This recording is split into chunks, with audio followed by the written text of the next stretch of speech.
একে একে বিছানার নিচে, রান্নাঘরে, বাসন মাজার ঘর, পোশাকের আলমারি আর জলের পাত্র থেকে ছানাদেরকে বের করে কপ কপ করে গিলে ফেলতে লাগলো। বহু বছর আগের কথা। এক গভীর অরণ্যের ধারে ছিল একটি ছোট্ট কুটির।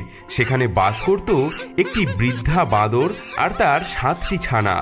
প্রতিটি মা যেমন তার সন্তানকে ভালোবাসে, সেরকমই বাঁদর মা প্রাণ দিয়ে ভালোবাসত তার ছানাগুলিকে। কিন্তু সেই অরণ্যেই থাকতো এক হাড় গিলে ডাইনি, যে শুধু বাচ্চাদের খেয়ে বেঁচে থাকতো। বাছারা, আমাকে আজ বনে যেতে হবে। খাবার আনতে না গেলে আমরা দিন কাটাবো কেমন করে? কিন্তু মা, সেই ডাইনির কথা তুমি তো জানো, সে তো এই এলাকাতেই ঘুরে বেড়ায়। এই জন্যই তোদেরকে কিছু কথা বলে যাচ্ছি।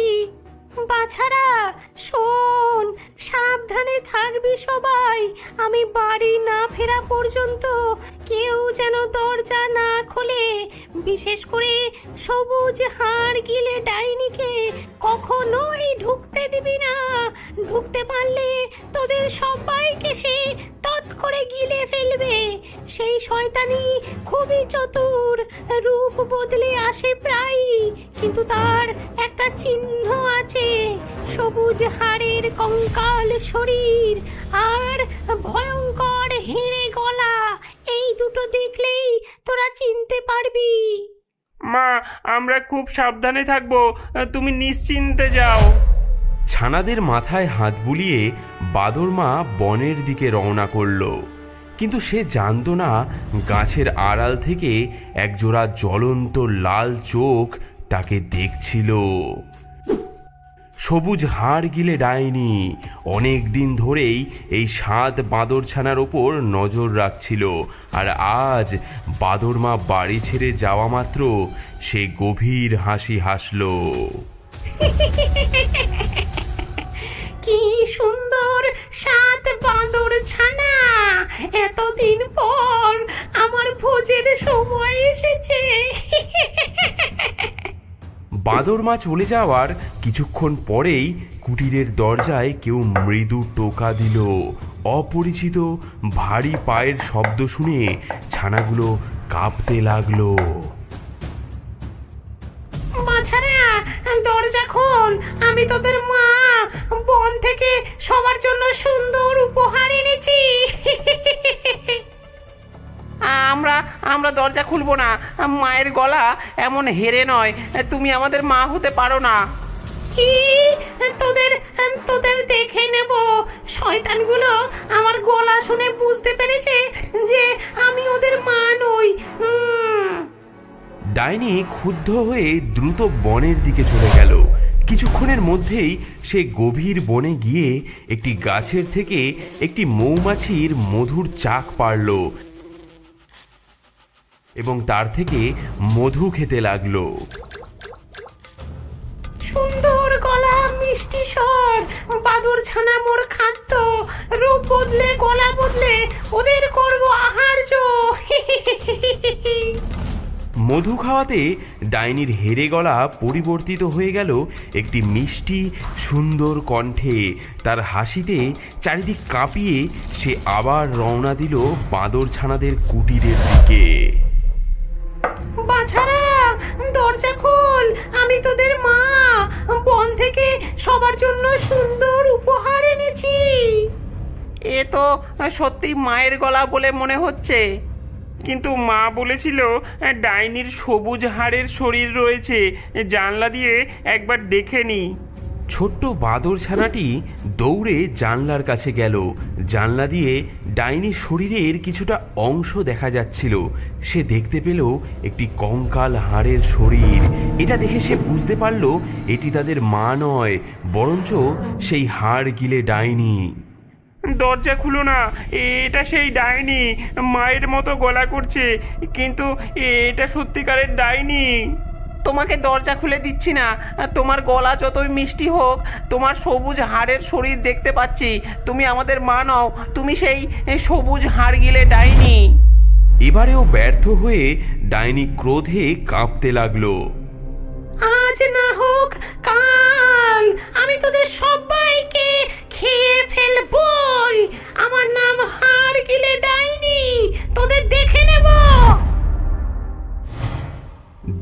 আলো ম্লান হতে থাকলো।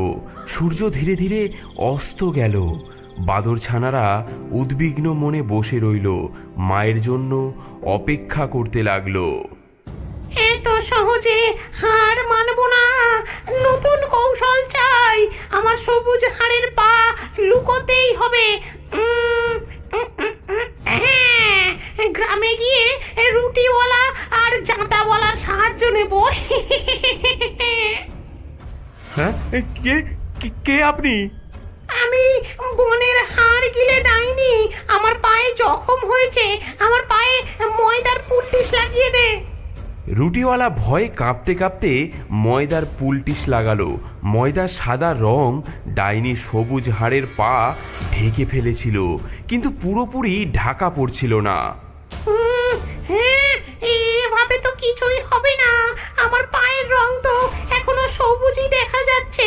আরো ভালো পুলটিস চাই। আমার কাছে এর চেয়ে ভালো ময়দা নেই। তুমি জাতাওয়ালার কাছে যাও, তার কাছে সাদা ময়দা গুঁড়ো আছে, সেটা দিয়ে হয়তো তোমার পা ঢাকা যাবে। এই যে জাঁতাওয়ালা, তোমার সাদা ময়দা গুঁড়ো আমার পায়ে ছড়িয়ে দাও। জাতাওয়ালা ভয়ে কাঁপতে কাঁপতে ডাইনি বুড়ির সবুজ হাড়ের পায়ে সাদা ময়দা গুঁড়ো ছড়িয়ে দিল। এতে তার পা একদম সাদা হয়ে গেল, ঠিক যেন বাঁদর মায়ের মতন। বাহ, এখন বাঁদর ছানারা আমাকে আর চিনতে পারবে না। বাঁদর মা সেজে ঢুকে সবাইকে গিলে খাবো।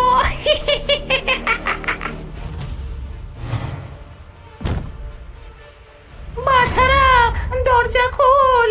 আমি তোদের মা, বন থেকে সবার জন্য জিনিস এনেছি। এটা তো মায়ের গলায় শোনাচ্ছে।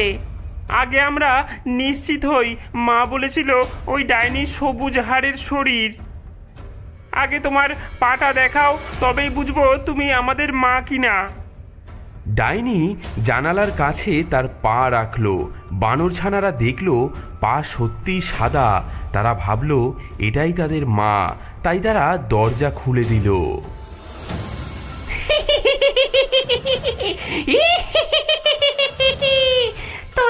তোরা এবার কি করবি? তোদের তো এবার পালানোর উপায় নেই। হ্যাঁ, ওরে বাবারে, ডাইনি ডাইনি, পালাও পালাও পালাও পালাও পালাও ডাইনি। ডাইনি ঢুকতেই বাঁদরছানারা সবাই লুকোনোর জন্য দৌড়ালো। প্রথম বাঁদরছানাটি টেবিলের নিচে লুকোলো, দ্বিতীয়জন বিছানায়, তৃতীয়জন রান্নাঘরের উনুনের মধ্যে, চতুর্থজন বাসন মাজার ঘরে, পঞ্চমজন পোশাকের আলমারিতে, ষষ্ঠজন জলের পাত্রে, আর সবচেয়ে ছোট্ট সপ্তমজন বড় দেওয়াল ঘড়ির মধ্যে লুকোলো। লুকিয়ে লাভ নেই, আমি তোদের গন্ধ পাচ্ছি। তোদের আমি ঠিক খুঁজে খুঁজে বার করব। ডাইনি প্রথমে টেবিলের নিচে হাত ঢুকিয়ে প্রথম বাঁদরছানাকে ধরে ফেললো। তারপর একটি বড় হাঁ করে তাকে গিলে ফেললো।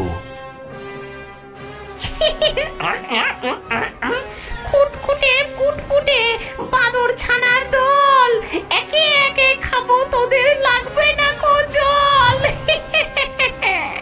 টপ টপ টপ করে খাবো আমি গিলে, একে একে যাবি তোরা আমার পেটে চলে।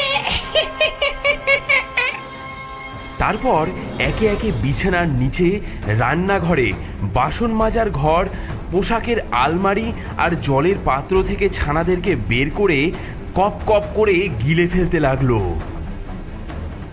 ছানারা মায়ের নাম ধরে কাঁদতে কাঁদতে চলে যাচ্ছিল ডাইনির পেটে। মা মা, বাঁচাও বাঁচাও বাঁচাও বাঁচাও। আহা, কি স্বাদ, কি স্বাদ! বহুদিন পর এত সুস্বাদু খাবার খেলাম। আহা, কিন্তু সবচেয়ে ছোট্ট ছানাটিকে ডাইনি খুঁজে পেল না। ঘড়ির মধ্যে সে এমন নিশ্চুপ হয়েছিল যে ডাইনির নজরেই পড়ল না। 6টি ছানা খেয়ে ডাইনির পেট ফুলে উঠল বিশাল ঢোলের মতন। আহা, 6টাই যথেষ্ট। এত খেয়ে আমার ঘুম পাচ্ছে। আহা। বাকি একটাকে পরে খুঁজে বের করব। ডাইনি ভরা পেট নিয়ে হেলতে দুলতে বাড়ি থেকে বেরিয়ে কুটিরের পাশের গাছতলায় গিয়ে শুয়ে পড়ল। ভোরের আলো ফুটতে না ফুটতেই সে ঘুমিয়ে পড়ল। তার নাক ডাকার শব্দে গাছের ডালপালাও কাঁপতে লাগলো। দাদারা, দিদিরা, কোথায় তোমরা? আমি যে একা হয়ে গেলাম। মা! ঠিক তখনই দূর থেকে পায়ের শব্দ শোনা গেল। বনের মধ্যে দিয়ে বাদরমা ফিরছিল ঝুড়ি ভর্তি ফল নিয়ে। কুটিরের দরজা ভাঙা দেখে সে দৌড়ে এলো। বাছারা, বাছারা, কোথায় কোথায় তোরা? আমি ফিরে এসেছি, তোরা কোথায়? মা! মা! আমি এখানে। ঘর এমন এলোমেলো কেন?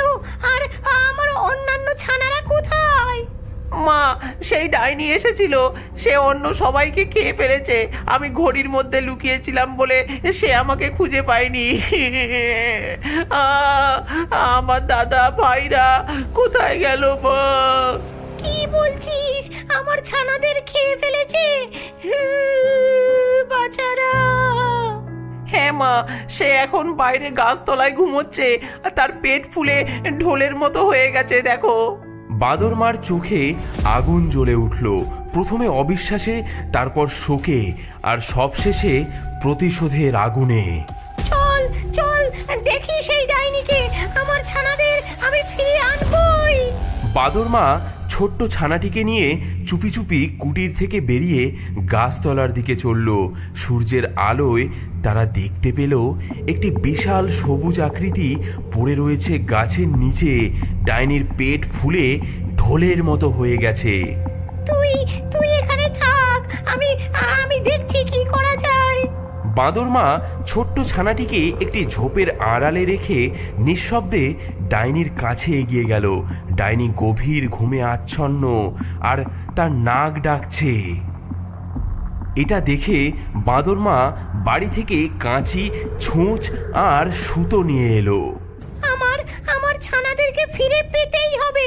এই কাঁচি দিয়ে আমি ডাইনির পেট কেটে তাদের বার করে আনবো। শোকে দুঃখে বাঁদরমা ডাইনির পেট কাটতে লাগলো। সবচেয়ে ছোট্ট বাদর ছানাটি ঝোপের আড়াল থেকে উকি দিয়ে দেখতে লাগলো। পেট সামান্য কাটতেই একটা ছানা মাথা বার করলো।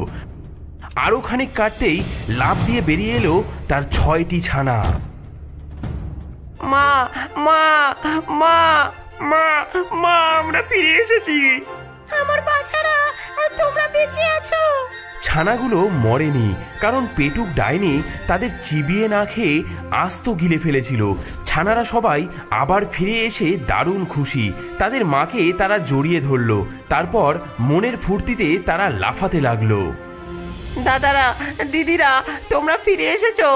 হ্যাঁ, আমরা ফিরে এসেছি। আমরা ফিরে এসেছি। থাম বাছারা, এখনো বিপদ শেষ হয়নি। ডাইনি জেগে উঠলে তোদের আবার খেয়ে ফেলবে। আমাদের আমাদের এখন ওকে ঠিক করতে হবে। মা, এখন আমরা কি করব? ডাইনি তো খুব শক্তিশালী।